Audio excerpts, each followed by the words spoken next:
السلام علیکم ورحمۃ اللہ وبرکاتہ. حضرت مولانا رحمان صاحب دعوت برکاتهم العالیه، زه مختار الدین خبرې کوم. ما څو وارې د تلیفون مینوالو کوشش وکړو، هغه به تاسو مصروف او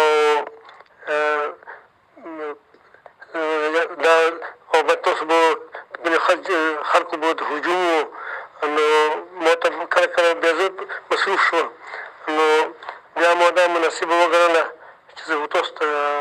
هغه پیغام در واستوم. داسې ترتیب شوی ده چې زه تا نه خبر شوم چې دا دې موږ علاقې ته په 20 تاریخ منظر شي. واجبه اتفاق دا جوړ شوی و چې تقریبا څو میاشتې مخکې، تاسو نه څو میاشتې مخکې، تاسو د پیغام نه مخکې موږ ته هغو ما د نن سبا خو د ختم بخاري شریف ختمي دغه پګړۍ خلک وایي، او پګړۍ دپاره پشي هغو وخت غوښته و، بیا بلکې ځان دا خو داسې کي وو چې هغو ته موږ دا وخت موږ سره نشته، بل وخت بدل کړو، دا وخت موږ سره نشته، بل وخت بدل کړو. نو دغه د کوم د تاسو 20 تاریخ ده، دا زما مجیب الرحمن صاحب سره ده، هغو سره موږ خو دا کوښښ وشو چې هر کله چې د وخت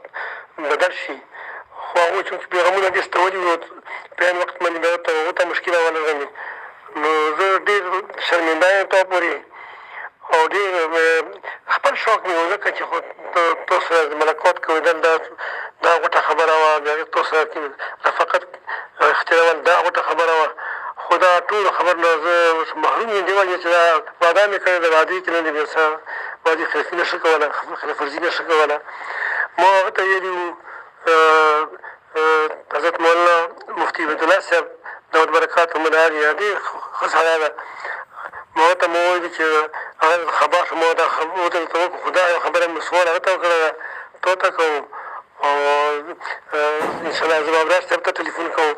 هغه ته ووایو چې که تاسو موږ ته داسې وکړئ چې نن دې مهرباني وکړئ چې نن وخت موږ کربلې دپاره صرف دې که نور څه نه وي چې هغه یو وخت ټکاله یا یو وخت چای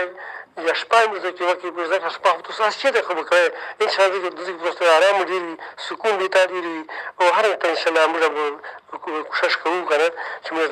څومره کېږي انشاءالله تاسو د راحت او د تاسو د ارام کوښښ به کوو چې دا موږ ته مېله وشي. موږ انشاءالله ما خپل ویرونه کور کې وروڼه شته دي، الحمدلله ویرونه مې شته دي، هغو څخه ډېر زیات محبت وساتي، زه تاسو سره ملاقاتونه شوي دي، تا خپله تاسو سره په مدینې منورې کې تاسو سره مېله شوی وو حاجي رضوان صاحب، او د موږ ټول هغو دا شوق و چې که موږ هغه ته راشي، مدرسې ته راشي، هلته کې ارام به وکړي، خوب به وکړي، چې ګرمه شوی به وي، لکه داسې وي چې داسې وخت تا ته مېله وشي چې هلته کې یا چای وخت وي یا ټکاري وخت که شپه وشي، دا خو ډېره موږ لپاره ډېره سعادت خبره وي چې تاسو کې موږ شپه وکړي، او انشاءالله څه تکلیف به تاسو ته انشاءالله هلته کې نه وي، ارام به وي، او چې څومره خلک سره وي 100 وي 200 وي 200 وي 1000 ته وي، بفکره شه انشاءالله زه موږ به تاسو ته غیر بندوبست کوو، خو که تاسو موږ سره دغه قبوله کړئ، یو وخت چای یا یو ټکاله یا شپه موږ سره تېره کړئ، نو موږ به ډېر خو تاسو نه خوښول وو، هسې اوس موږ خوښول ځکه چې تاسو همېشه دې موږ ډېره نهایت موږ کړی ده، او ډېر مو تاسو د موږ هغه خیال ساتلی ده، خو که دا وشي د موږ ډېر به خوښول وو. الله رب العالمین جل جلاله دې تاسو دا ټولې جلسې دا څومره اجتماعات دي دا قبول کړي، الله رب العالمین جل جلاله تعالی په دنیا کې صحیح قبول و مقبول خدمت واخیستلی کړي، او الله رب العالمین جل جلاله تعالی په دنیوي اخروي عزتونه نور زیات کړي، نور زیات کړي، نور زیات کړي. السلام علیکم ورحمة الله وبرکاته. السلام علیکم ورحمة الله وبرکاته. حضرت مولانا مختار الدین صاحب دعوت برکاتهم العالیه، بس تاسو چې دا کوم میسج وکړو ما واورېده، دا باندې ما زه دومره ډاډ څه چې لکه بیخي زه په کربوغۍ کې ناست یم، تاسو په اقامتګاه کې ناست یم، ما دا ست هم قبول ده، او ما خو ډېر وخت نه زړه کېږي چې یو وخت الله مقرر کړي او زه تاسو د مرکز ته درهم سم زیارت هم وکړم. دا خپل وطن ده، خپل کور ده، خپل علاقه ده.